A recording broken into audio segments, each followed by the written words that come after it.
Bobby Marks, ESPN.com, front office insider, NBA draft, and we'll get his thoughts on this interesting draft class. Bobby, welcome back. How are you? I'm good. How are you? Everything's good. Now, I know seeing the last couple of days here, Phoenix gets number 1 and the Kings number 2. How interesting, how many picks do you think are in legitimate play at the number 1 pick in this year's draft? Well, I think you're looking at probably DeAndre Ayton as the top pick in the draft in Phoenix, just based on, he fits the bill for both criteria, best available and need. I would be surprised if we see Luka Doncic, the player from Slovenia, who's playing over in Spain right now, slide up there, or even a player like Marvin Bagley. I think, barring, an upset over the next 5 weeks here, I think Ayton's probably going to be the number 1 guy. Now, Doncic has kind of said, hey, I might not be ready to come over. Is that his way of saying I don't want to go to Sacramento? Is that his way of kind of trying to get Phoenix to take him? I mean, what do you make out of that situation that has kind of arisen?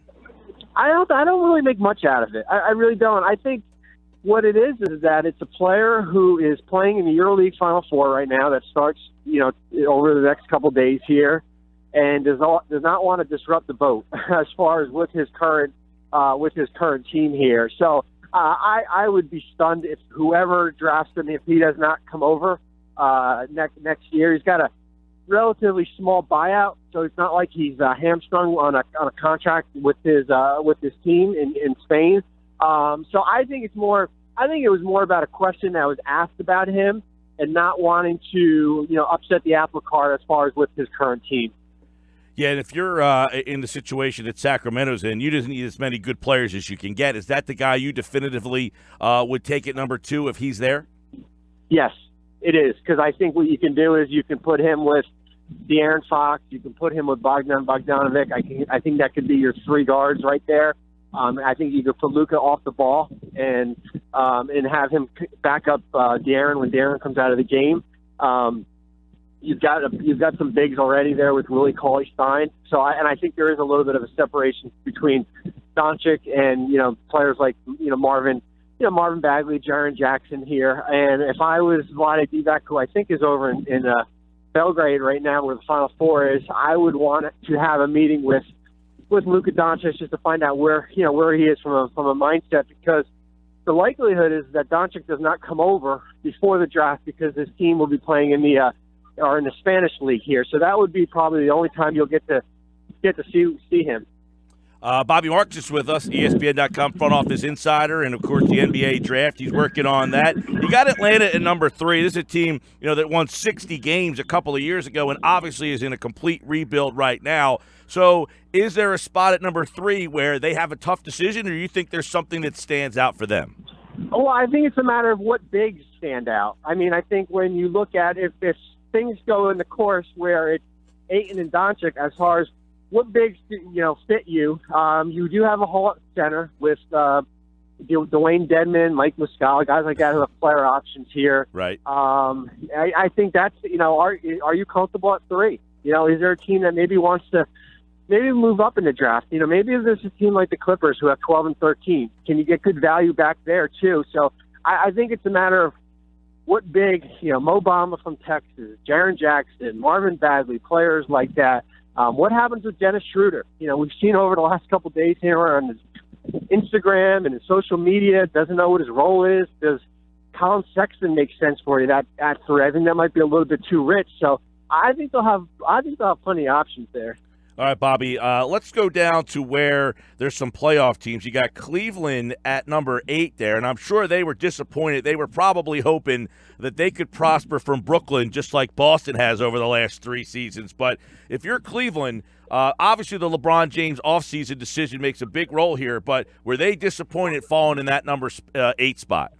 I think you were. I think when you did the Kyrie trade a year ago, last August, I guess, that the thought was that Brooklyn pick would have fallen somewhere where Boston picked in the last couple of years, which would be top 3, and you would have found that player either as an insurance policy for LeBron or a sales pitch to keep him in Cleveland here. So you'll get a good player. It's just you're not going to get probably one of these.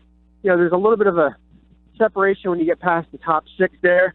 But it's a matter of, and I think you go with the mindset that you don't worry about LeBron's future. You kind of figure out what helps you with LeBron James. But you're looking at Trae Young.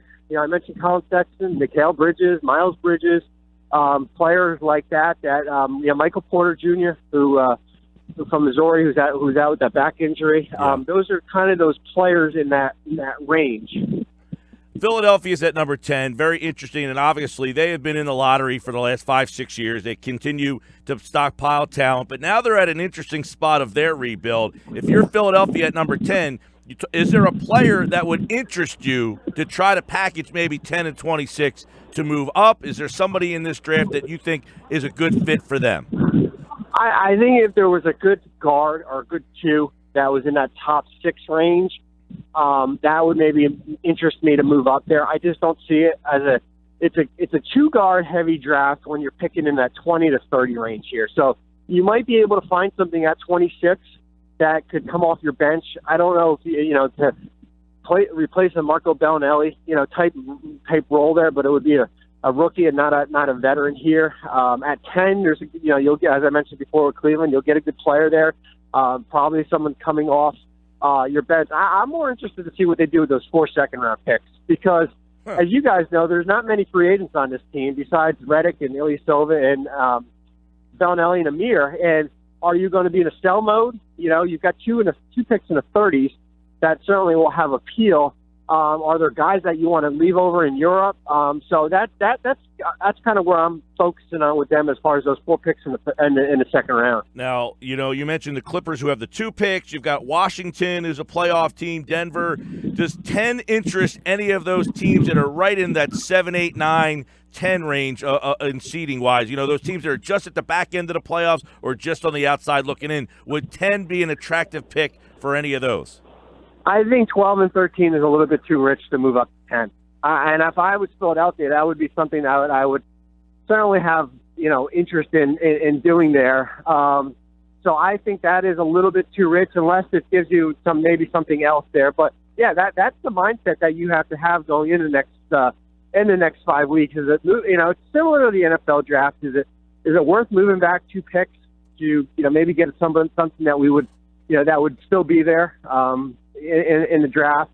But I think 12 and 13 just for 10 right now, I think that's something that probably we won't see.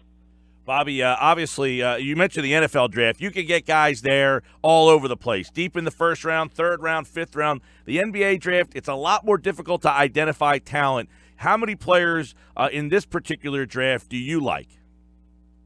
I think it's a very good draft. I think it's a deep draft. I think it's a deep enough draft that, just being out here in Chicago and watching the combine and seeing the players that are playing 5-on-5 that are probably second-round prospects that could have an impact or jump into the, into the first round.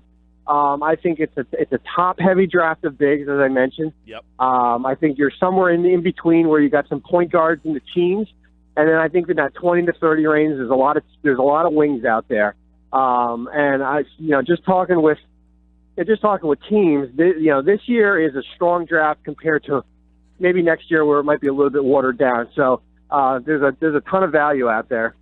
Yeah, you mentioned the bigs, a lot of the bigs in this draft. Are these the kind of bigs that are the new NBA bigs that are shooting the 3? Or, like, you watch a guy like Bamba, he doesn't seem like he's going to step out. Is Ayton going to be a guy that's going to step out? Are these bigs are guys with a lot of offensive versatility? Well, if you ask DeAndre Ayton, he'll probably say he's more of a 4 than a 5. Yeah. So I think you are guys with versatility. I think Marvin Bagley could probably play both positions for you. Same with Wendell Carter. So you're not pigeonholed at one position. Might be a little bit different with Mo Bamba just based on, his length was 7'10", which is incredible, which is one of the biggest we've seen here, bigger than Rudy Gobert. Right. So I think he's more your prototypical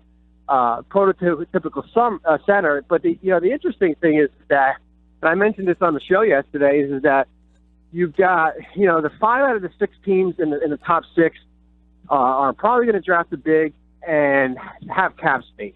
And what does that impact have going into free agency when players like Aaron Gordon and Jabari Parker and Derek Favors, who are free agents, does that kind of squeeze that out? And you see, a team willing to pay a rookie guy $4 to $5 million compared to, an Aaron Gordon, 16 to 17 million.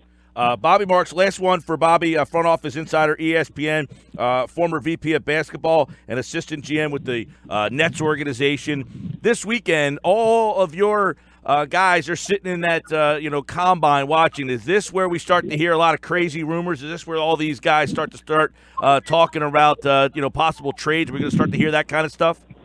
Yes, this is where the foundation is set, and this is where teams start setting up their free agent visits. This is the trade dialogue. I would say the introductory phase as far as more of a feeling out process, because what you'll see this week, yesterday, today, even tomorrow, you get all 30 teams in one spot. A week from now, you'll get all teams in one spot out in the West Coast when these agents do their workout, and that's usually where things start to pick up a little bit. So, how many teams will Kawhi Leonard be on by the end of the weekend? Oh, he'll be on a ton, I bet. I don't know if he's on the market yet. I think we're kind of in a wait and see mode regarding Kawhi Leonard. All right, we'll certainly in Philadelphia be keeping our eyes on that. Their name has been tied to him a lot. The playoffs, the NBA draft, a great time to be a basketball fan. Bobby Marks, front office insider, ESPN, kind enough to join us on the Boardwalk Honda Hotline. Thank you, Bobby. Thanks, guys.